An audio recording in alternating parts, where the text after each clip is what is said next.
Olá, meu amigo, minha amiga, bem-vindos ao Portal do José. Olha, já somos mais de 101 mil pessoas pensantes. Se você chegou agora, se inscreva e faça parte aqui desse movimento, porque aqui a gente sempre discute temas que você não vê pelos grandes meios de comunicação, ou se você assiste os meios de comunicação, lê jornal, e você tem um espírito crítico, você não concorda com as coisas que você está assistindo e vendo, muito bem, você está no lugar certo. Ajude a gente aqui mandando suas críticas, sugestões, que a gente sempre rebate de volta. Aqui está sendo um grande espaço de juntar energias positivas, né?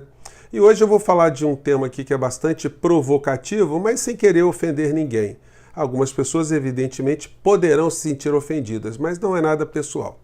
Eu comentei num vídeo anterior com vocês que já tem algumas candidaturas se organizando para 2022. E uma delas é de Luciano Huck. Ele não esconde, ele está circulando bastante para todos os lados. Eu tenho um amigo que faz parte de uma estrutura partidária que está querendo que Luciano Huck se acople a ela. E eles estão empenhados, estão entusiasmados com essa ideia. Eu tive um encontro casual com o Luciano Huck alguns anos atrás. Eu estava no aeroporto Santos Dumont conversando com o músico Gabriel Pensador. O Luciano Huck veio, ele conhecia o Gabriel e me cumprimentou como se me conhecesse há bastante tempo. Ficamos ali batendo papo ali mais de 20 minutos. Ele foi muito simpático, muito afetuoso. Olha, me passou uma impressão pessoal das melhores possíveis. Mas daí a ele estar credenciado a ser o presidente do meu país, aí é outro departamento. Nem todo mundo que a gente gosta, que é simpático, é talhado para fazer as coisas mais importantes que dizem respeito ao nosso futuro, né? O fato dele ser simpático não o gabarita para ser piloto do avião que eu ia pegar ali naquele instante, né? Luciano Huck vai ter alguns problemas a serem superados se ele for continuar nessa história. Ele vai ter que se classificar num desses campos da política brasileira. Ou ele vai se colocar no campo da direita ou da esquerda, e se ele não for de um nem de outro, provavelmente ele vai se declarar como liberal. Eu pergunto para vocês, ser liberal no nosso país é alguma coisa que a gente possa bater no peito e se ufanar? Liberal é uma coisa boa? Aqui no Brasil se criou um monstrengo, um Frankenstein religioso, né? Que é conservador nos costumes, liberal na economia, mas tem uma devoção espiritual exótica, para dizer o mínimo, né? Porque tem gente aí que tira um proveito danado desse negócio chamado religião, né? E Luciano Huck vai ter que se colocar nesse campo. Aqui no Brasil, toda vez que alguém se autoproclamar como liberal perto de você, tenha muita desconfiança. Porque ou essa pessoa ela não sabe o que está falando, ou ela sabe e é mal intencionada, ou ela é mal intencionada e cínica. A gente vai explicar isso. Esse é o momento que eu falei para vocês que poderia tocar algumas pessoas, né? Quando a gente pega assim, o presidente lá do Instituto Liberal aqui no Brasil, Rodrigo Constantino, que vocês conhecem lá pela Rádio Jovem Pan, ele faz o seguinte discurso aqui sobre o liberalismo no curso onde ele explica o que é liberalismo. Vamos conferir aqui.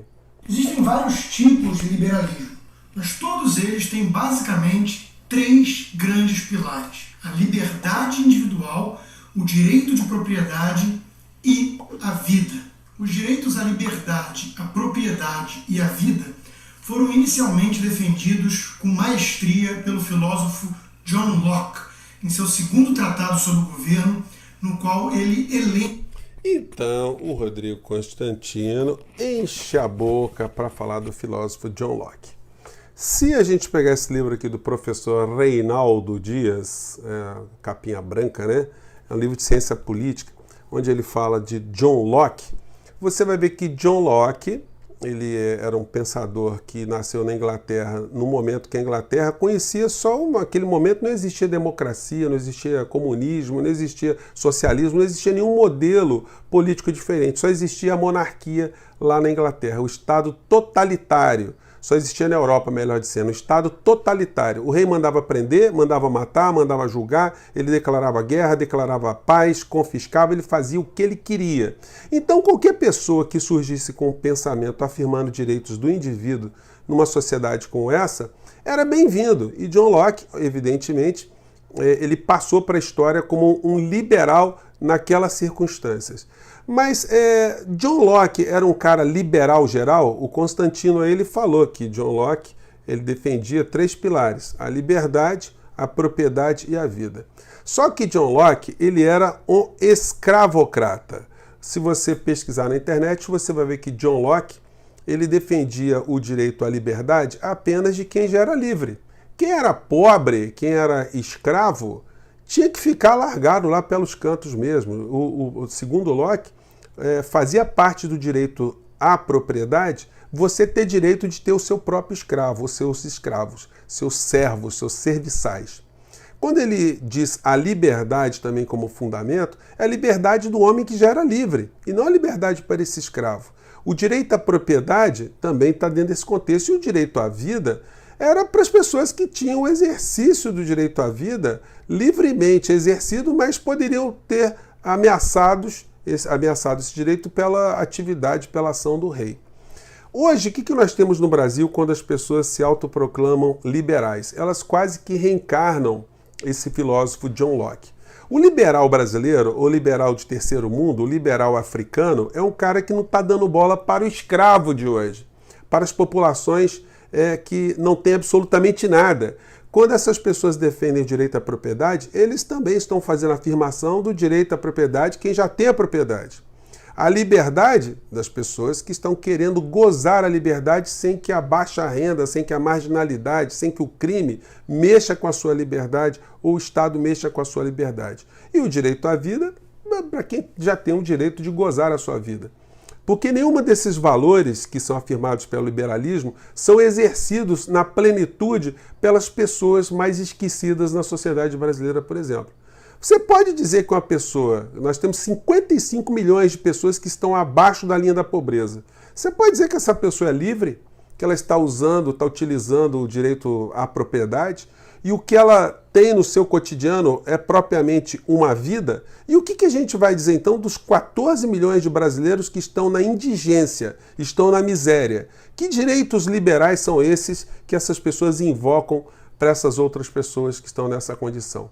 Então, a pessoa se autoproclamar um liberal é o cara ser cínico, ser um ignorante ou ser um mal-intencionado ou tudo isso junto. O Rodrigo Constantino ele foi formado na PUC aqui do Rio de Janeiro, uma das faculdades mais caras do Brasil. Provavelmente ele tinha uma governanta quando ele era garoto, né? Que tinha lá iogurte, suquinho de laranja, não tinha problemas de transporte, deve ter vindo de uma família que não era esgarçada, uma família destruída, uma família com os problemas estruturais que as famílias pobres têm no Brasil, não é? Nunca deve ter passado por uma enchente, de ter tido perdas materiais, pai de desempregado, mãe tendo que ser empregada doméstica. Então, uma pessoa dessa defender o liberalismo é muito confortável, né? Agora, pobre defender liberalismo no Brasil ou é doente mental ou é um retardado, me desculpe a veemência, gente, ou uma pessoa que não tem noção do que está fazendo ou uma pessoa que foi cooptada por um tipo de pensamento que não faz absolutamente, não é a chave da resolução dos principais problemas brasileiros.